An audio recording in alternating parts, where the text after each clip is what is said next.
c'est ce qu'on fait depuis le début de l'émission, Sylvie Marx. On en connaît tous forcément.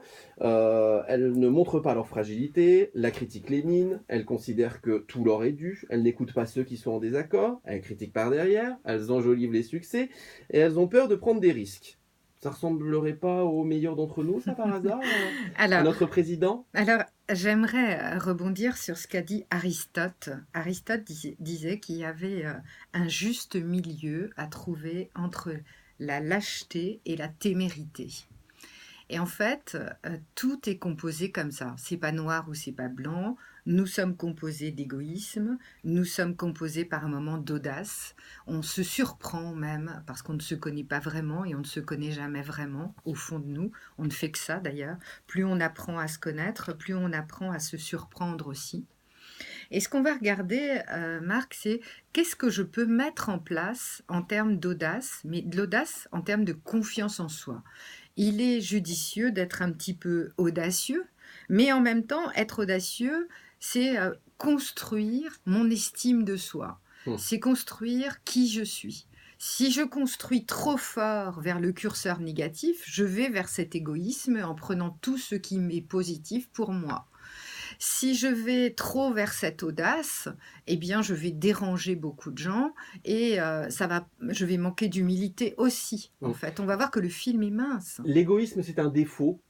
Alors, à partir du moment où il devient pathologique, c'est-à-dire que la personne a un besoin existentiel avec les 7 points que nous avons cités, alors ça devient un défaut, ça devient même une pathologie, une maladie psychologique. Mais c'est un défaut qui ne fait pas de mal, qui ne détruit rien. Alors c'est un défaut qui peut beaucoup détruire autour de soi, puisque la fondation d'un manipulateur, c'est d'être égoïste, par exemple. Mais l'égoïste ne souffre pas.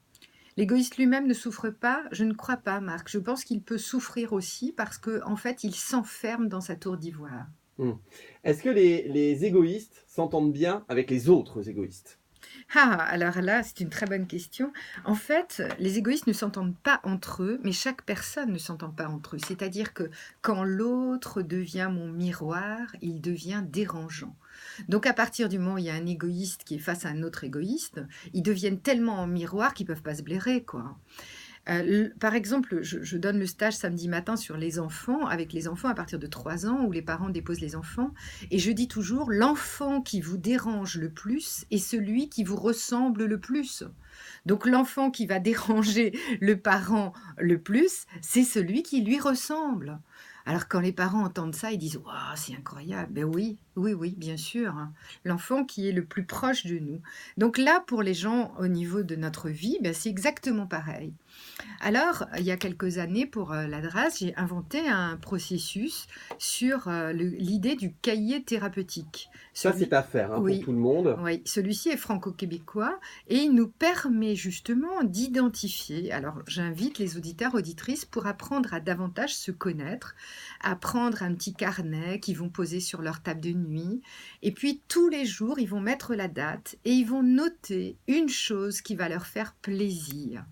Ils vont noter aussi une félicitation d'eux pour la journée. Ils vont noter aussi éventuellement une qualité d'eux pour la journée.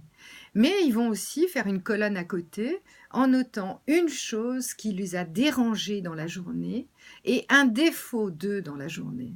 Et à partir du moment où ils vont travailler sur cet équilibre estime de soi et égoïsme, alors ils vont développer une sorte d'équilibre psychologique également. Et après, on relit ce carnet le week-end, ça fait une belle lecture, une belle vision de la semaine. La deuxième étape, Marc, c'est d'aller mettre la deuxième semaine, entre parenthèses, comment je me suis sentie.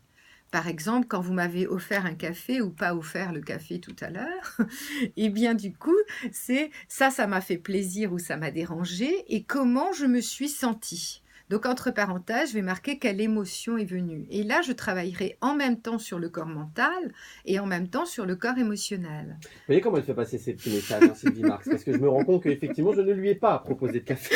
D'habitude, je le fais tout le temps. Ça, c'est une façon de faire des reproches. C'est très naturel. C'est là que je me rends compte. Mais bien placé. Il m'en reste un petit peu dans ma tasse. Je vous remercie, Marc. Je vais faire avec. Je m'en prendrai un. C'est du soluble. Tant c'est du Carrefour pis, c'est trop tard. Ça, moi, je trouve ça bien. C'est une façon de faire passer les choses. chose et je le prends bien. Alors que t'aurais pu m'offrir un café, hein.